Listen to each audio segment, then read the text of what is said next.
Hi, welcome to my workshop. My name's Darren and this is a very quick hints and tips video. Hopefully these are hints and tips you haven't seen before. I haven't been able to find them on YouTube anywhere, so there's a good chance that perhaps you haven't seen them before yourself. Okay, so the first one's very simple and it's pertaining to this apron here. I've got a little socket here on my apron for my marking knife, and the problem I had was that the marking knife was falling down too deeply into this hole and I wasn't able to pull it back out. I had to sort of fiddle around in there, maybe get a pair of pliers or something and pull it out, or squeeze it up from the bottom like a tube of toothpaste. So what I've done is I've put a simple little dowel through it. You can see here I just drilled a hole, put a bit of glue on a dowel, pushed it through, chopped the ends off and rounded them over a bit, and what that does, as you can see here, it just sits on the outside of the leather a little bit and stops it falling down too far.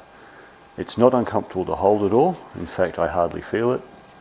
As you can see in my hand there, it doesn't really dig in or anything. So that's worked really well. Here's a tip for you.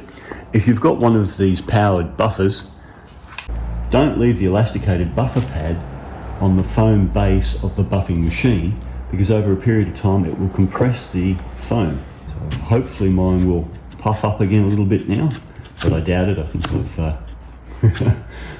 I've ruined it a bit. You can probably see here on mine that in places the foam is far more compressed than others, especially this soft layer in here between the two firm layers. It's lost a bit of its rigidity just there compared to, say, just here. So keep that in mind and store your buffer without the buffing pads attached. On the subject of buffers, you'll no doubt end up with more than one buffer pad. You might have some for the car, for example, some for furniture. So rather than let them intermingle and get confused as to what sort of residue is left on each buffing pad, I do two things. Firstly, I label my buffing pads so it's easy to see what they're used for. And then I store them in sandwich bags. So the sandwich bags are also labelled, and it stops them touching each other while they're all stored and stops the wax from one thing getting onto, say, another pad which might be for the car or for something else.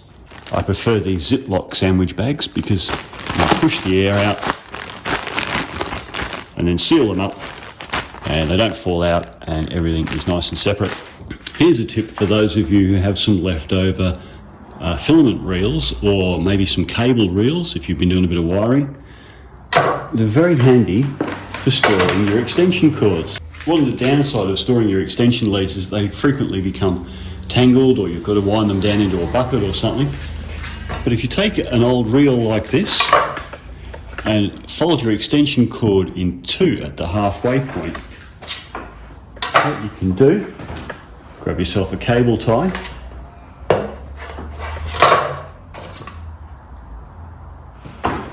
pop it in like so, and cable tie the centre of your extension cord to the centre of the hub, like that. So we'll just chop that fella off. Here we go. Nice. Now what we can do is just to begin to wind it round, like so. And there's a good reason we're doing it this way and not doing it in different directions.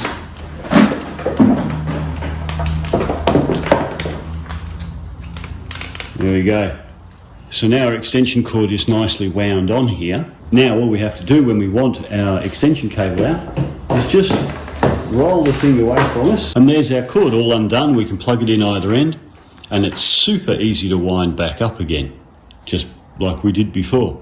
You can hang them on things because quite frequently you've got holes like this or like this, so you can hang them on hooks on the wall, or you could have like a broom pole or some sort of large dowel and hook them on.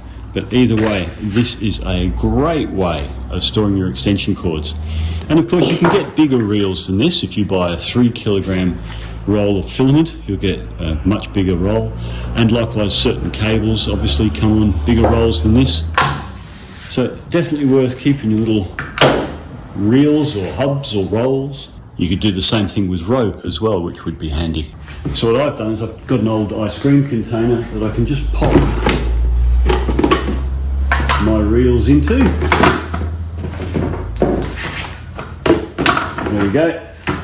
And there's my extension cords, all neatly wound up, all in one place, easy to get to. I can then tuck this under a table or a bench somewhere. Alright, so I did say it would be a quick video. That brings us to the end of this one. Thank you very much for watching. Hopefully it's been of some help. And I will catch you in the next video. Bye for now.